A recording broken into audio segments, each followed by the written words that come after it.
Chers confrères, mesdames et messieurs, monsieur le directeur, alors nous voilà aujourd'hui, monsieur le directeur, dans une situation bien étrange, bien paradoxale. Si j'étais dans un monde idéal, oui, dans un monde idéal, je serais restée sur le thème de ces états généraux.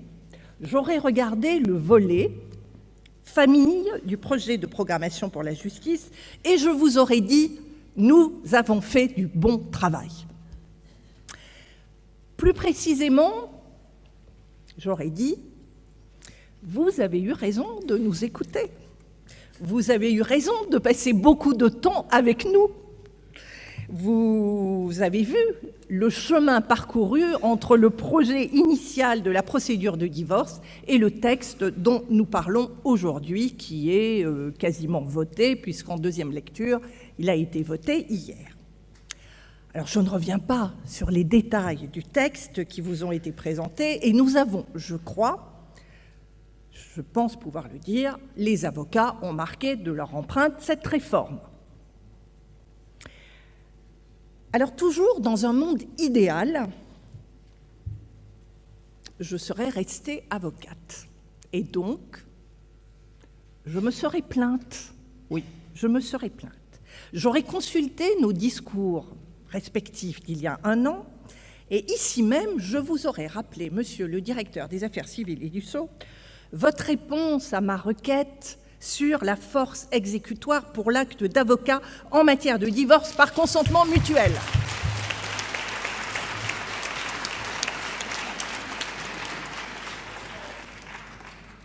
Je vous aurais rappelé votre refus poli et cependant argumenté. Vous m'avez dit « oui, il y a une difficulté juridique, la force exécutoire est un instrument tellement sensible, trop sensible pour le déléguer, ainsi y compris à des auxiliaires de justice, comme tous ces avocats, ces avocates ici présents. » Et toujours dans ce monde idéal, monsieur le directeur des affaires civiles et du Sceau, je vous aurais dit, comme je vous le dis aujourd'hui encore, mais finalement, toutes ces difficultés se sont envolées lorsqu'il s'est agi du directeur de la Caisse des allocations familiales.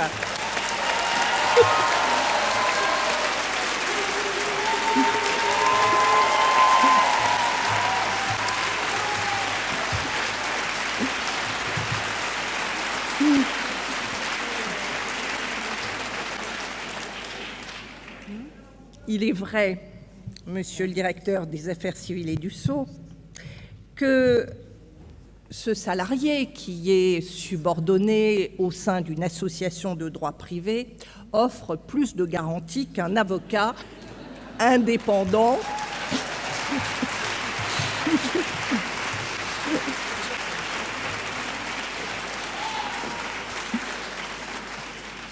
qui est, lui, doté du secret professionnel et soumis à sa déontologie.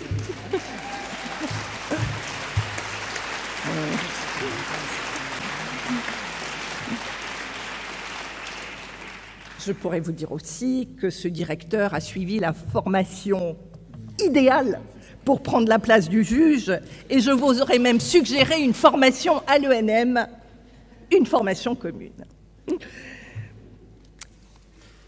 Alors, dans ce monde idéal, je vous aurais dit que si le projet du gouvernement était de déjudiciariser, et vous le savez, c'est toujours accompagné, cette déjudiciarisation, y voyons cette porte ouverte, justement, sur ces modes amiables de règlement qui ouvrent une porte intéressante à notre profession.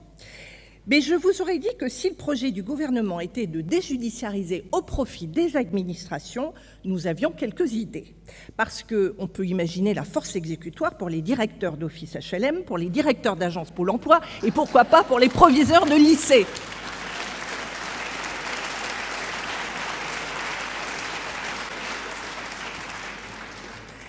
Mais je vous dis qu'il suffit de se rendre un matin tôt devant une agence de la Caisse des allocations familiales en région parisienne ou ailleurs et de voir ces files d'attente pour se dire qu'il est totalement hors sol d'imaginer d'ajouter de nouvelles compétences à cette institution qui est déjà surbookée.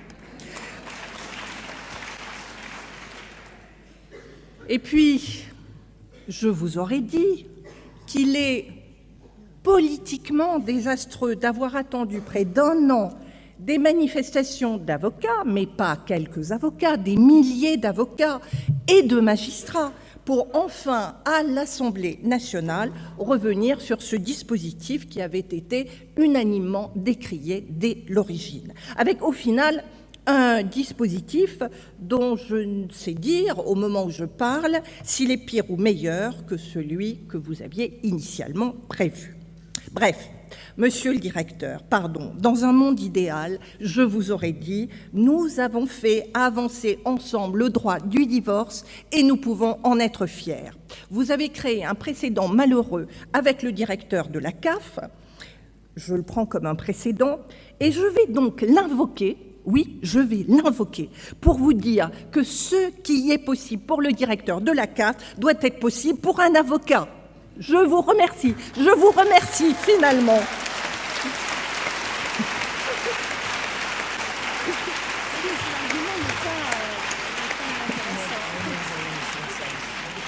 Je vous remercie donc finalement d'avoir inséré cette exception dans notre droit positif. Vous pouvez compter sur tous les avocats et toutes les avocates ici et ailleurs pour l'invoquer. Voilà donc ce que je vous aurais dit. Mon discours aurait été plus court. Mais nous ne sommes pas dans un monde idéal, monsieur le directeur.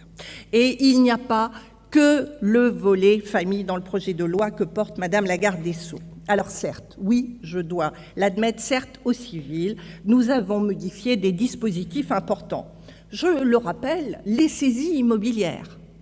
Je le rappelle, l'article 1, en réintroduisant la médiation et la procédure participative aux côtés des conciliateurs dans la phase préalable obligatoire, ce qui équivaut à rétablir l'avocat tout court.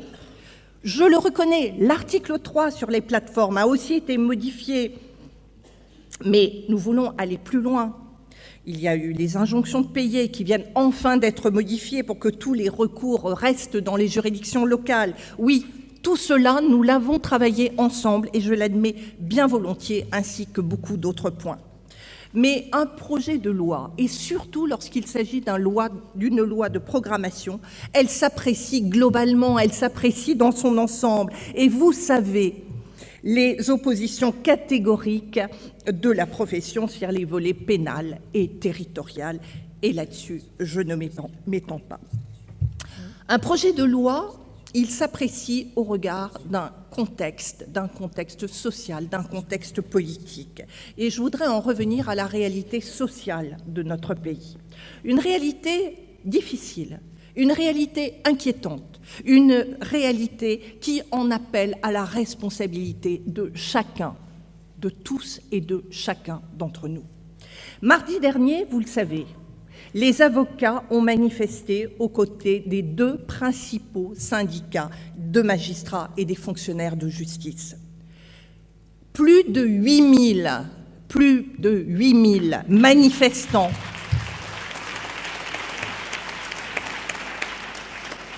sont venus dire que les conditions n'étaient pas remplies pour voter ce projet de loi. À quoi rime de voter une loi de programmation pour la justice, critiquée par l'ensemble des acteurs du monde judiciaire? Nous parlons des avocats, bien sûr, mais des magistrats, des fonctionnaires de justice. Nous avons eu les greffiers, nous avons eu les éducateurs qui étaient présents, nous avons eu l'ensemble des acteurs du monde judiciaire mobilisés.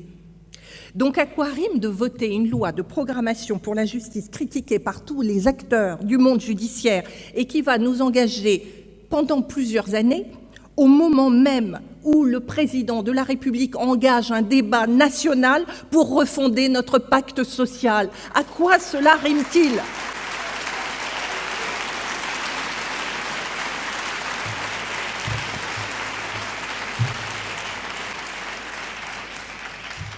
Comment, à l'heure où l'on parle de justice sociale, de justice fiscale, la justice tout court ne peut-elle avoir sa place dans ce grand débat? Les Français, ils réclament plus de justice. Et pourtant, celle-ci ne sera pas à l'ordre du jour du débat national. Il s'agirait, je le pense, je le dis, il s'agit d'une erreur majeure et lourde de conséquences. Au moment où je vous parle, 30 000 personnes ont signé la pétition que le Conseil national des barreaux a lancée sur change.org pour demander que les Français puissent débattre de l'avenir de leur justice. C'est un signal fort que le président et le gouvernement devraient entendre. 30 000 personnes.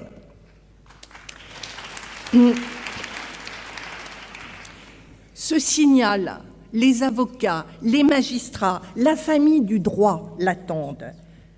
Parce que nous ne comprenons plus le sens des débats au Parlement. Les sous-amendements surprises, les 3 sous-amendements surprises, notamment le sous-amendement sur les territoires, voté dans la précipitation, certes retiré, mais retiré trop tard, au moment où la confiance était rompue. La réforme de la justice des mineurs, qui s'est invitée en fin de course, comme si c'était un détail, avec une proposition de réforme par ordonnance, que nous ne pouvons pas, non, nous ne pouvons pas, nous ne devons pas accepter cette manière de faire.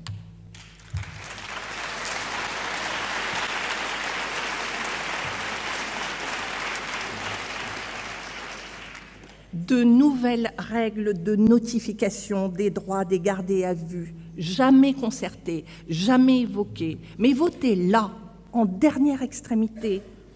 Alors, bien sûr, je ne vais pas être exhaustive, mais il y a, sur les principes, sur la méthode qui sous-tendent cette réforme, trop de malentendus pour que nous, praticiens, nous l'approprions et la fassions vivre demain.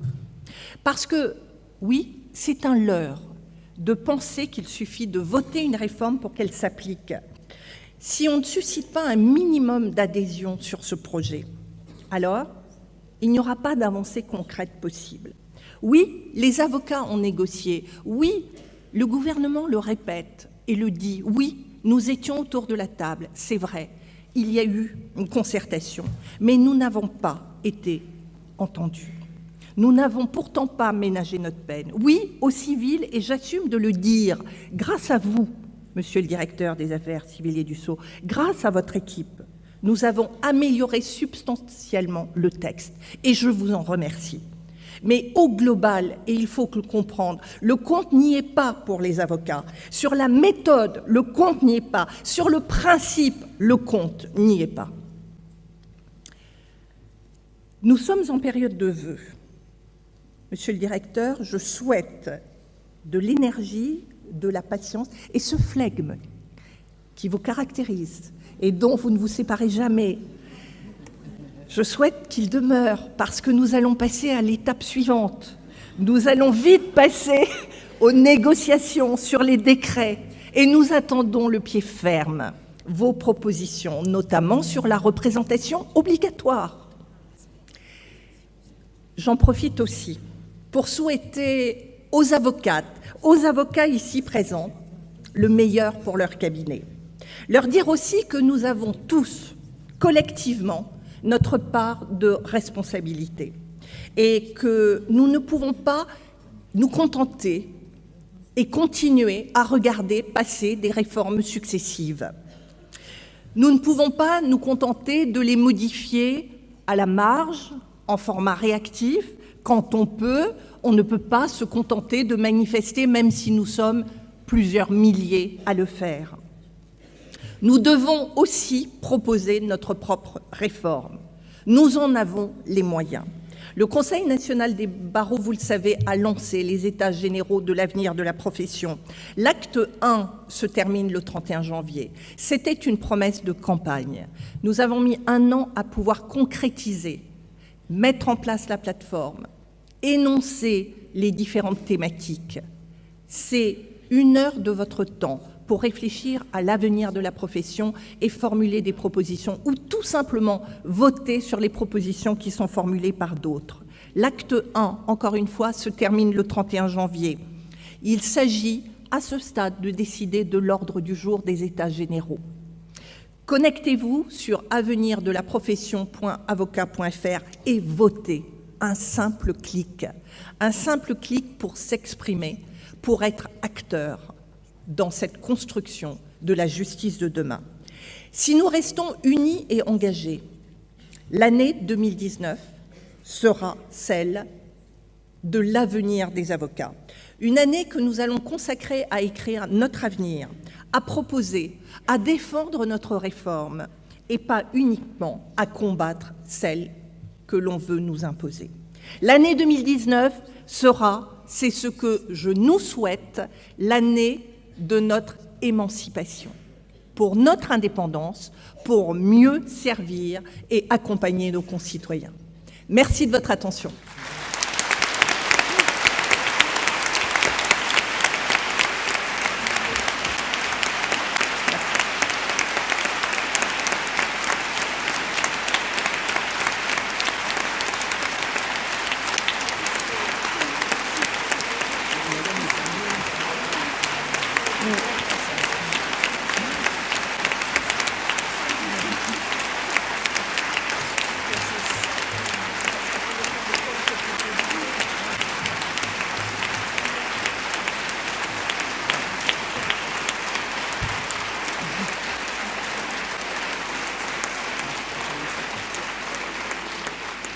Monsieur le directeur des Affaires civiles et du Sceau, merci.